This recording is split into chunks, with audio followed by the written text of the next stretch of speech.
콘크리트 시공 문제점 편안하게 해결되는 콘따구리.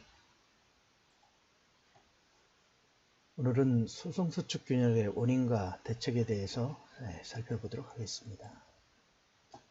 일단 콘크리트 균열 발생의 인자를 보면 너무 다양하죠.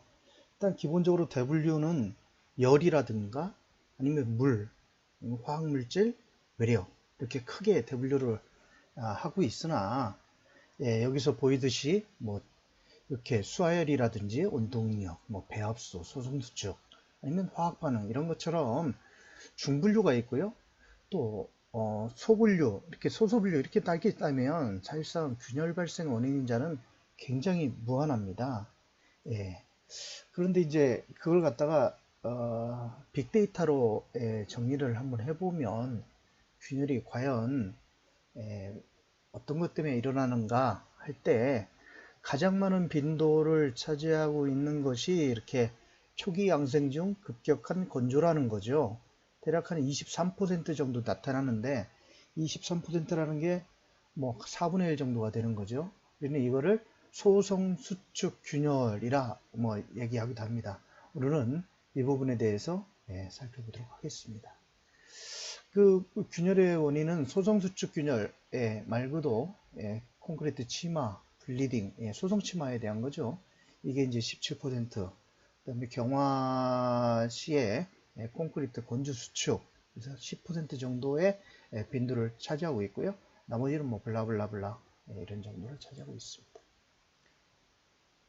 소성수축 균열에 대해서 사진을 살펴보면 왼쪽 그림과 같은 것이 이제 소성수축 균열의 양상이죠. 그래서 이제 소성수축 균열을 이렇게 표현을 하기도 합니다. 겨울철 꼬마 아이들 손등 트는 거라고 얘기를 하는데요. 그것이 뭐냐면 방향성도 없고 칠렐레 팔렐레 이렇게 표현하기도 합니다만 그 대신 균열의 폭이 굉장히 작죠. 그래서 헤어크랙 같은 부분이 이렇게 나타나고 있습니다. 그런데 오른쪽에 제가 지금 사진을 하나 갖고 왔는데요. 이 사진을 보시면 균열의 폭이 헤어크랙이라고 보기에는 누가 봐도 그렇게 안 되죠. 그러면 이것이 무엇이냐 라고 봤을 때 일단 지금 나타난 것이 이제 소성수축 균열이지 않습니까?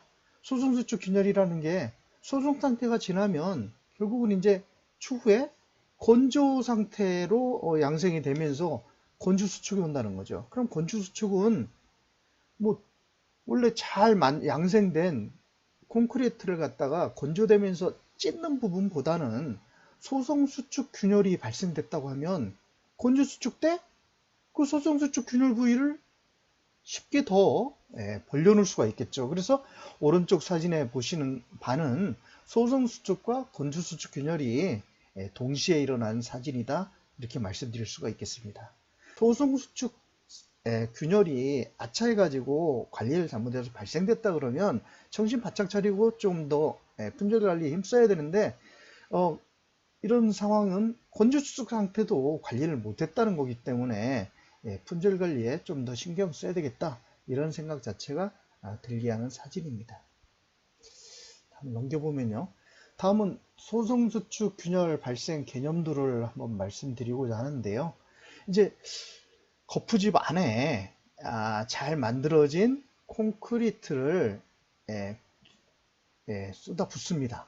쏟아 부으면 거기에 이제 잔골재, 굵은 골재 뿐이 아니라 시멘트 풀을 해가지고 잘 돼 있죠. 그래서 시멘트 풀에 소성 점도가 이런 굵은 골재라든지 이것을 잘 그 위치에 존재하도록 떠받치고 있는데요. 그런데 이 시멘트를 해가지고 만들어진 콘크리트가 이상적으로 만든다고 하면 소성 점도가 충분해서 골재가 치마가 제로 상태가 되면 이상적이겠죠. 그러나 우리가 실질적으로 이상적인 콘크리트를 만드는 것은 불가능합니다.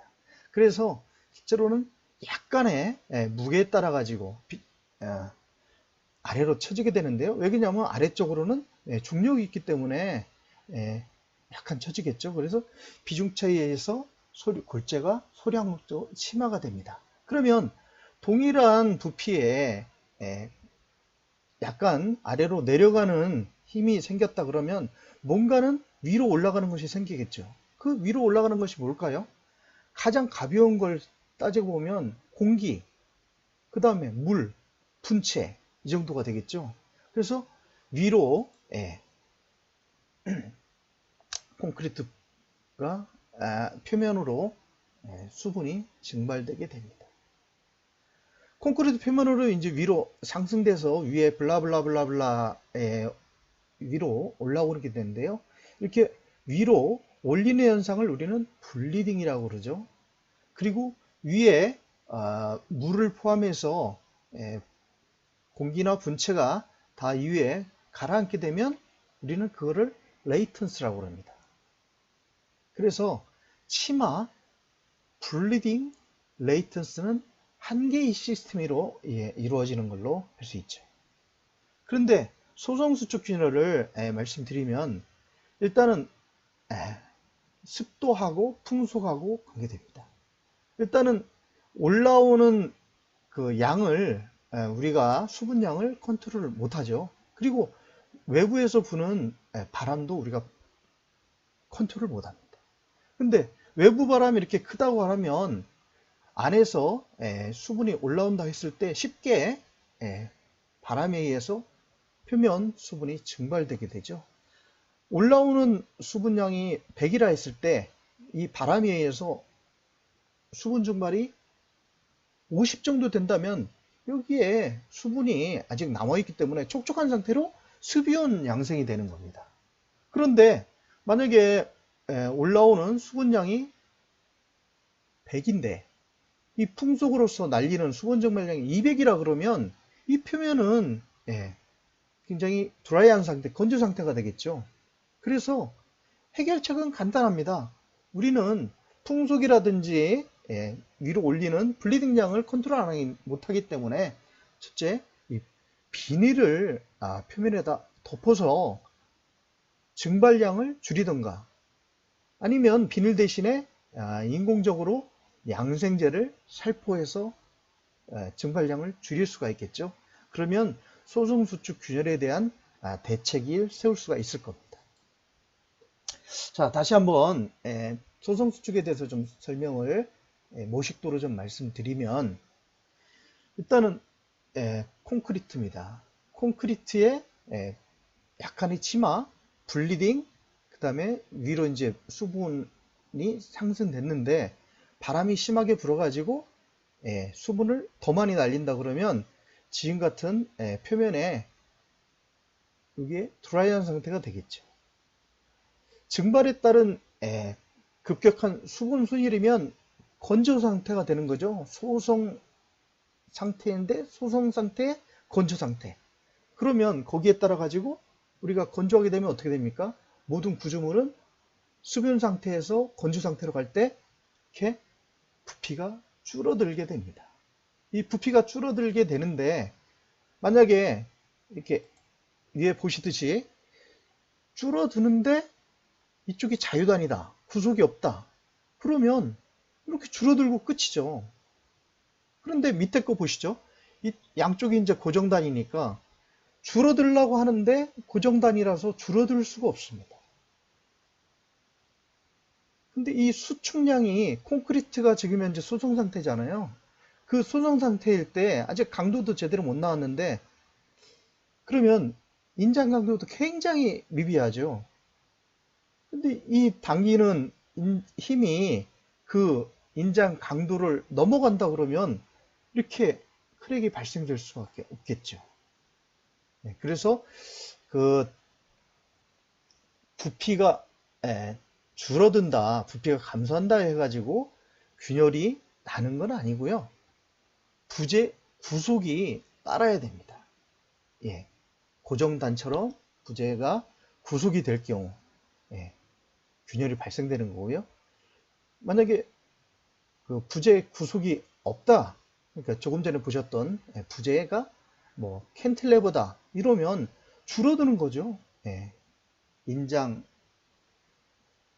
응력이 발생했을 때 줄어들고 마는 거지 사실상 균열로 가진 않습니다. 근데 일반적으로 우리가 모든 구조물의 부재의 대부분은 90% 이상이 다 부재 구속력을 갖고 있죠. 기둥이라든가 뭐 벽체라든가 보라든가 슬라브, 예, 슬라브 같은 경우는 구속력이 훨씬 크죠. 그래서 표면적인 넓은 슬라브 구조물 같은 데에서 가장 많이 발생되고 있습니다. 한번 정리를 다시 한번 해보면 발생 원인은 콘크리트 타설 후에 급격한 수분 증발에 있는 거죠. 근데 그 수분 증발을 갖다가 우리가 적정한 양생을 통해서 그 보양을 하면 될 수가 있는데, 그렇지 못하다고 하면 표면이 드라이한 상태가 되어버리니까 소성 상태에서 수축균이 오는 거죠.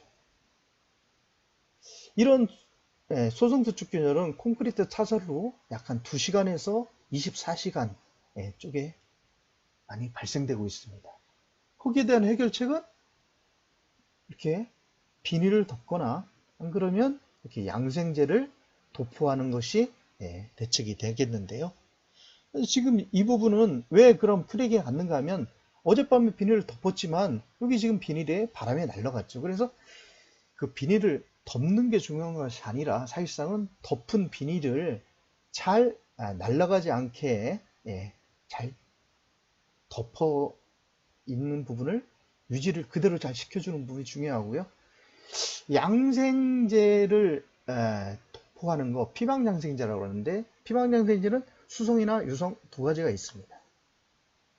근데 이 사진처럼 양생제를 갖다가 잘못 도포했다 그러면 이런 상태의 사진처럼 되죠. 이것이 무엇이냐 그러면 찢어진 비닐 생각하시면 됩니다. 찢어진 비닐이라고 하면 충분히 표면을 갖다가 도포를 못하게 되는 거죠. 그래서 양생제나 이런 걸 도포할 경우에 수성이든 유성이든 뭐 상관없지만 충분하게 목업 테스트를 하고, 또 이 부분이 이분께서 이 양생하는 테스트를 여러 번 해서 지금처럼만 양생제를 도포하면 이렇게 찢어진 비닐 말고 충분한 비닐 같은 역할을 하는 도포를 할 수 있겠다라는 부분이 될 경우에 도포를 하셔야 될 겁니다. 최종 정지입니다. 소성수축 균열의 원인과 대책. 갑자기 낮은 습도나 대기에 강한 바람에 노출될 경우에 발생한다고 말씀드렸죠. 방향성은 불규칙의 7렐레, 8렐레, 균열폭이 헤어크랙처럼 작은 형태로 나타난다고 했습니다. 그러면 대책이 뭘까요? 콘크리트 표면을 비닐로 덮거나 외부에 바람막이 설치해서 바람량을 줄이고, 안 그러면 인공적으로 해가지고 도포할 수 있는 그런 식으로 해서 수분 증발을 막으면 소성수축 균열을 발생하지 않도록 할 수가 있을 겁니다. 오늘은 여기까지 하겠습니다.